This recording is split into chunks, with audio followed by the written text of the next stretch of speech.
وہ لوگ جو ایمان لائے. ایمان صرف انفارمیشن کا نام نہیں ہے کہ کوئی کہے ہاں مجھے قل ہو اللہ احد آتا ہے, مجھے سورہ اخلاص پوری آتی ہے, میں نے رٹی بھی ہے. ایمان مان جانے کا نام ہے. ایمان اللہ تعالیٰ کی فرما برداری کا نام ہے. ایمان اللہ کو سب سے بڑا مان لینے کا نام ہے. دیکھیں ایک ہوتا ہے جان لینا, ایک ہوتا ہے مان لینا, دونوں میں فرق ہے. آپ بہت ساری چیزوں کو جانتے ہوں گے لیکن ضروری نہیں ہر چیز کو آپ مانتے بھی ہوں. آپ کہتے ہیں بھئی ایک وائرس ہے, اس طرح جانتے ہیں آپ, لیکن بہت سارے لوگ نہیں مانتے کہ ہاں ایسا کوئی وائرس ہے بھی. اللہ تعالیٰ کو ماننا ضروری ہے.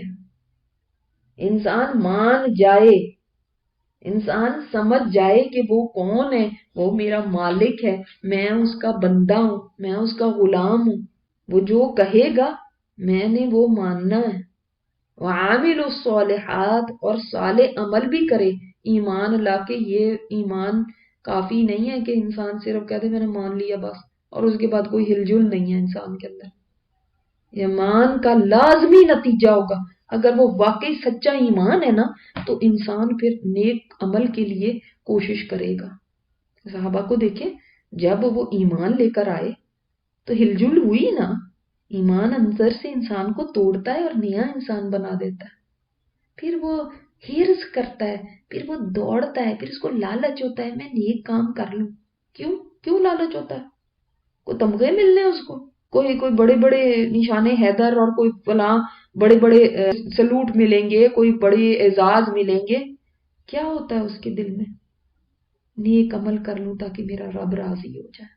اور جو لوگ یہ کہتے ہیں نہیں جی عمل بڑا مشکل ہے, عمل کرنے کو کوئی نہ کہے, ہم تو قرآن پڑھتے ہی نہیں اس لیے کہ عمل کرنا پڑتا ہے. یعنی کہ سوچ ہی نہیں عمل کرنے کی, ارادہ ہی نہیں ہے, نیت ہی نہیں ہے. ان کے لیے کیا ہے پھر؟ قرآن پورا کہتا ہے ایمان اور صالح عمل. جو صالح عمل کو کچھ جانے ہی نہیں اور صاف ہی کہہ دے ہم سے نہیں ہوتا یہ, تو اللہ تعالیٰ نے اسی بات کا جواب دیا ہے لا نکلف نفسا الا وسعها. تم یہ نہ سمجھنا کہ اللہ تعالیٰ نے تمہارے پر پتہ نہیں کیا بوجھ ڈال دیے, وہ چیز جو تم سے کبھی ہو ہی نہیں سکتی تھی. صالح عمل تو اتنا مشکل ہے, نیک بننا, نیک عمل کرنا, اللہ کو راضی کرنے کے کام کرنا, یہ تو اتنا مشکل کام ہے. یہ تو پیغمبر کرتے تھے, یہ تو صحابہ کرتے تھے, یہ تو ان کے کام تھے. ہم جیسے مسکینوں سے کہاں یہ ہو سکتا ہے, ہم تو کر ہی نہیں سکتے. نہیں نہیں نہیں, اللہ نے تمہاری غلط فہمی دور کر دی. فرمایا لا نکلف نفسا الا وسعها. ہم تو کسی نفس کو مکلف ٹھہراتے ہی نہیں, اس کو تکلیف دیتے ہی نہیں مگر جتنی اس کی وسعت ہے.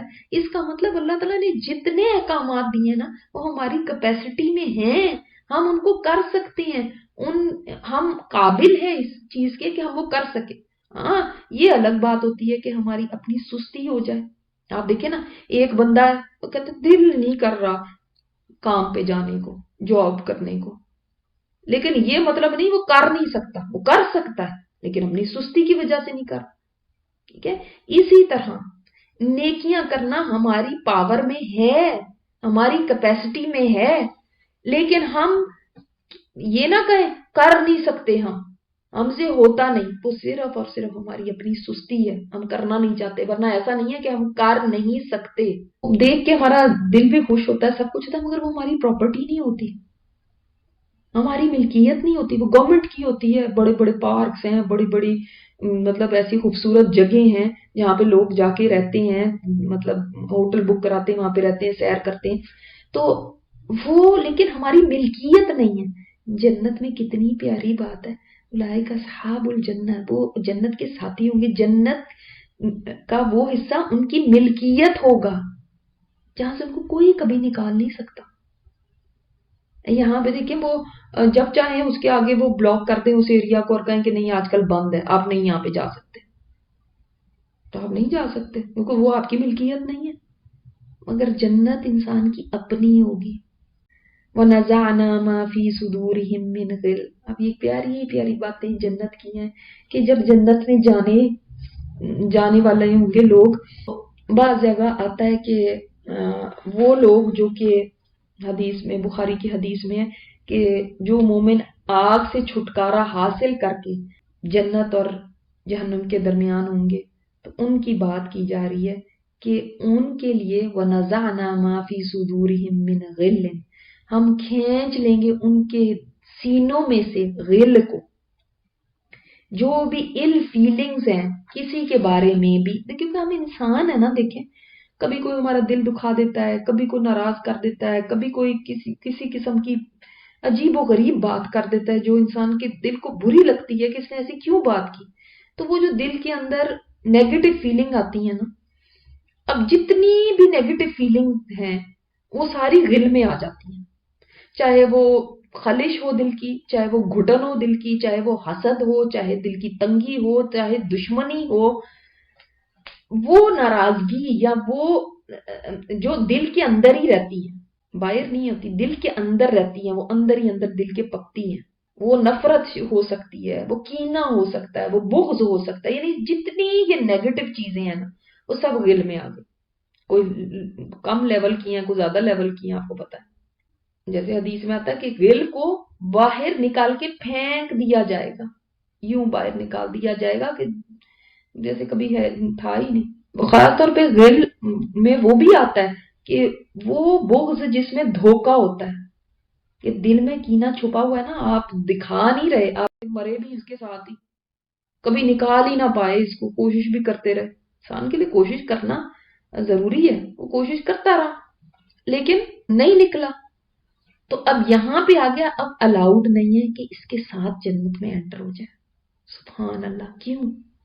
اس لیے کہ جنت میں اگر اس کو لے کے چلے گئے تو یہ جو گھٹن ہے نا دل کی، یہ جو تنگی ہے، یہ وہاں پہ بھی چین سے نہیں بیٹھنے دے گی، جیسے دنیا میں بھی آپ یہ دیکھ لیں کہ کسی کے ساتھ کسی کے لیے دل میں اگر غل ہوتا ہے، کہیں وہ نظر آ جاتا ہے، وہی باتیں یاد آنے لگتی ہیں، آئے ہائے اس نے تو مجھے یہ کہا تھا، ایسے کیا تھا، وہ پچھلی باتیں پھر وہ دہرانا شروع ہو جاتا ہے، سارا مزہ خراب ہو جاتا ہے۔ ایک ہے جنت اور جہنم کے درمیان پل، قنطرہ اس کو کہا جاتا ہے، یہ لاسٹ چیک پوائنٹ ہے جنت میں جانے سے پہلے، یہاں پہ اب کیا آپریشن ہو رہا ہے، یہاں پہ ان کو روک لیا گیا اور آپس کے مظالم کا بدلہ ہو جائے گا اور پاک ہو کر جنت میں جانے کی اجازت پائیں گے جنتی۔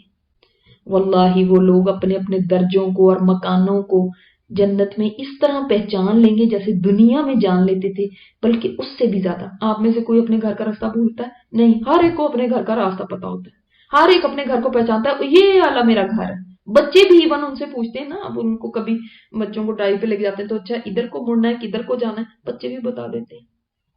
اس سے بھی زیادہ سبحان اللہ سبحان اللہ، اللہ ہمیں وہاں پہ پہنچا دینا، ہم اس قابل تو نہیں کہ انسان اپنے جنت کے گھروں کو دیکھے پہچانے کا کہ یہ میرا گھر ہے۔ پھر سدی رحمت اللہ علیہ سے مروی ہے کہ اہل جنت کے دروازے پہ ایک درخت دیکھیں گے جس کی جڑوں کے پاس سے 2 نہریں بہ رہی ہوں گی، یہ ان میں سے ایک کا پانی پیئیں گے جس سے دلوں کی کدورتیں ساری دھل جائیں گی، یہ شراب طہور ہے، یعنی انہوں نے وہ ڈرنک پیئیں گے تو کیا ہوگا، سارا غل دل کا دور ہو جائے گا۔ پھر دوسری نہر، یہ میں نے آپ کو بتایا نا 2 آپریشن ہوں گے، دوسری نہر میں نہائیں گے جس سے چہرے تر و تازہ ہو جائیں گے، نہ بال بکھرے ہوں گے، نہ کوئی سنگھار کرنے کی ضرورت ہوگی، جوان ہو جائیں گے، بالکل خوبصورت ہو جائیں گے، حسین ہو جائیں گے، اور بوڑھے بھی جوان ہو جائیں گے، وہ ایک سرٹن ایج کو پہنچ جائیں گے جس میں جنت میں وہ سارے ایک ہی ایج کے ہوں گے، ینگ بالکل۔ تو یہ 2 نہریں ہیں، ایک نے اندر کی دھلائی کر دی، ایک نے باہر خوبصورت بنا دیا، ظاہر و باطن دونوں خوبصورت ہوں گے تو پھر جنت میں جائیں گے۔ وہ کہیں گے ساری تعریف سارا شکر اس ذات کے لیے جس نے ہمیں اس کی ہدایت دی، راہ دکھائی، راہ پہ چلایا اور اس منزل تک پہنچایا، لہذا یعنی جنت اور اس کی نعمتیں اور اس راستے پہ ہمیں ڈالا، یہ ہاذا ہے، اس پہ ہمیں چلا دیا، اس راستے پہ چلا کے، کیونکہ ہدایت کیا ہے، راہ دکھانا، راستے پہ چلانا اور منزل تک پہنچانا، یہ سب ہدایت ہے، ہدایت کے مرحلے ہیں۔ ہدایت یعنی کافر کے لیے ہدایت یہ ہے کہ اس کو ایمان مل جائے، ایمان والے کے لیے ہدایت کے اور بہت سارے درجے ہیں، دیکھیں ہم سورہ فاتحہ میں مانگتے ہیں نا، اہدنا الصراط المستقیم، تو ایک نیک بھی مانگ رہا ہے، بد بھی مانگ رہا ہے، پیغمبروں نے بھی مانگا، آپ صلی اللہ علیہ وسلم بھی یہی دعا مانگا کرتے تھے. تو کیا ہے اس کا مطلب ہے کہ اس کے بھی درجات ہیں ہدایت کے. یہ ہدایت کا پھر جو آخری درجہ وہ ہے کہ انسان جنت میں پہنچ جائے. تو یہ کتنے درجے ہیں جو انسان پار کرتا کرتا اللہ سے قریب ہوتا چلا جاتا ہے. وہ اللہ جس نے ہمیں ہدایت دی اس کی. وَمَا كُنَّا لِنَهْتَدِيَ لَوْلَا أَنْ هَدَانَا اللَّهُ، ہم تو نہیں ہدایت پا سکتے تھے اگر وہ ہمیں ہدایت نہ دیتا. یعنی وہ وہاں پہ یہ نہیں کہیں گے ہم تو بڑے نیک ہوتے تھے جی، ہم نے تو بڑی نیکیاں کی، میں تو صدقہ ہی بڑا کرتی تھی، میں نے تو ایسے کیا، میں تو راتوں کو جاگتی تھی، میں تو روزے اتنے رکھتی تھی. ایسا کچھ نہیں کہیں گے. وہ کہیں گے اللہ تیرا شکر ہے. ابھی میں سوچتی ہوں، مجھے ایسے ہی فیل ہوتا ہے کہ اگر میں یہاں پہنچ گئی، اگر اللہ سے دعا ہے اللہ پہنچا دے، تو مجھے لگتا ہے کہ جیسے یہ میرے الفاظ ہیں. اس لیے کیونکہ آج کے آپ دور میں دیکھیں، ہم جس دور میں رہ رہے ہیں اس میں واقعی اتنی ڈسٹریکشن ہے، اتنی طرح کی غفلتوں کے سامان ہیں، اتنی شیطانی چیزیں ہیں، اتنے فتنے ہیں کہ بے شمار. اس سارے میں اگر کوئی حق کا راستہ پا کے اور موت تک اس کے اوپر چل سکتا ہے تو وہی ہے جس کو اللہ تھام لے. انسان اپنی پاور، اپنی کسی عقل، اپنی سمجھ، اپنی کوئی بہت بڑی خوبی کے ساتھ یہ نہیں کر سکتا. یہ میرا رب ہی ہے جس کو سنبھال لے، جس کے ساتھ وہ بھلائی کا ارادہ کر لے. البتہ تحقیق آئے رسول ہمارے رب کے حق لے کے، پھر آپ دیکھیں، آپ وہ دیکھ رہے ہیں یہاں پہ جنت دیکھ رہے ہیں، اس کی نعمتیں دیکھ رہے ہیں، اس کے باغات دیکھ رہے ہیں، اس کی کتنی طرح کی جو آسائشیں ہیں وہ دیکھ رہے ہیں. اس کی کیا مطلب جو انسان تصور بھی نہیں کر سکتا. وہ کبھی پڑھا تھا، کبھی قرآن میں آیتیں آئی تھی، کبھی حدیث میں سنا تھا کہ جنت ایسی ہوگی، اس کے پھل ایسے ہوں گے، اس کے باغات ایسے ہوں گے، اس کے محل ایسے ہوں گے، اس میں ایسی سواریاں ہوں گی، اس میں ایسا سکھ چین ہوگا، اس کی نہریں ایسی ہوں گی. اچھا یہ کبھی سنا تھا، لیکن تصور پھر بھی ویسے ہم امیجن نہیں کر سکتے. لیکن آپ جب دیکھیں گے نا تو کہیں گے لقد جاءت رسول ربنا بالحق، واقعی جو رسولوں نے باتیں کی تھی بالکل سچ تھی. وہ کیونکہ اب وہ پریکٹیکلی سامنے آ گیا نا. پہلے تو صرف تصور میں تھا، ابھی ہم کیا سوچتے ہیں اچھا جنت کی نہریں ہیں، ان کے نیچے سے نہریں بہ رہی ہوں گی. یہ ہم کتنی دفعہ پڑھتے ہیں قرآن پاک میں، لیکن اس کا صحیح تصور نہیں ہمارے ذہن کے اندر. ہم صحیح طرح اس کو مطلب سمجھ نہیں سکتے ابھی بھی. تو اب وہ کہتے ہیں وہ ہمارے پاس رسول بات لے کر آئے تھے نا بالکل سچی تھی. وَنُودُوا أَن تِلْكُمُ الْجَنَّةُ، اور وہ پکارے جائیں گے، ان کو نہ کوئی پکارے گا، کوئی پکارنے والا ہوگا، ندا دی جائے گی، کوئی اناؤنسمنٹ ہوگی. أَن تِلْكُمُ الْجَنَّةُ أُورِثْتُمُوهَا، کہ یہ ہے تمہاری جنت، تم وارث ہو گئے ہو اس کے، اب یہ تمہاری ہے، اٹس یورز. بِمَا كُنتُمْ تَعْمَلُونَ، کس وجہ سے؟ بوجہ اس کے کنتم تعملون. یہ ہے کہ ماضی استمراری بن جاتا ہے، یعنی کنٹینیوسلی کوئی کام کرتے رہنا. تو جو تم کیا کرتے تھے عمل، کرتے رہے تھے عمل، اس کی وجہ سے ہی تم اس کے وارث بنے. اب وہاں پہ تو وہ کہہ رہے ہیں کہ اللہ تیرا شکر ہے کہ تو نے ہمیں ہدایت دی، اور ہم تو اس تک پہنچ ہی نہیں سکتے تھے اگر تو نہ ہدایت دیتا. یعنی سارا تو وہ کریڈٹ اللہ تعالیٰ کو دے رہے ہیں. یہاں پہ اناؤنسمنٹ ہو رہی ہے کہ تم نے عمل کیا، اس وجہ سے تم یہاں پہنچے. تو کس وجہ سے پہنچے؟ اپنے عمل کی وجہ سے پہنچے یا اللہ تعالیٰ نے جو ہدایت دی تھی اس کی وجہ سے پہنچے؟ تو بات یہ ہے کہ حضرت عائشہ رضی اللہ تعالیٰ فرماتی ہیں، بخاری میں حدیث ہے کہ نبی صلی اللہ علیہ وسلم نے حکم دیا تھا کہ عمل پہ لگے رہو، یعنی ہمیشہ عمل کرتے رہو اور اس کو بڑھاتے جاؤ، اللہ تعالیٰ کی قربت یعنی حاصل کرتے جاؤ نا، آگے آگے عمل اور بڑھاتے جاؤ. اور یہ بات یاد رکھو کہ کسی شخص کا بھی عمل اس کو جنت میں نہیں لے جا سکتا. یعنی عمل تو کرتے جاؤ مگر یہ نہ کبھی سمجھنا کہ یہ عمل مجھے جنت تک لے جائے گا. اور اب تو میرے لیے جنت ہے ہی ہے، میں نے تو یہ عمل کر لیا. نہیں، بلکہ عمل اس لیے کرنا ہے کہ اللہ تعالیٰ کی رحمت ملے، کیونکہ آپ صلی اللہ علیہ وسلم نے فرمایا کہ یہ صرف اللہ تعالیٰ کی رحمت ہے جس کی وجہ سے انسان جنت پا سکے گا. تو صحابہ نے پوچھا، یعنی کوئی بھی جنت میں نہیں جا سکتا مگر سوائے اس کے کہ اللہ تعالیٰ کی رحمت اس کے شامل حال ہو. تو صحابہ نے پوچھا یا رسول اللہ آپ بھی نہیں جا سکتے؟ آپ نے فرمایا میں بھی نہیں جا سکتا. یہ تو اللہ تعالیٰ کا ایک حدیث میں فضل اور رحمت ہے کہ جو انسان کو حاصل ہو جائے تو وہ جنت میں جا سکتا.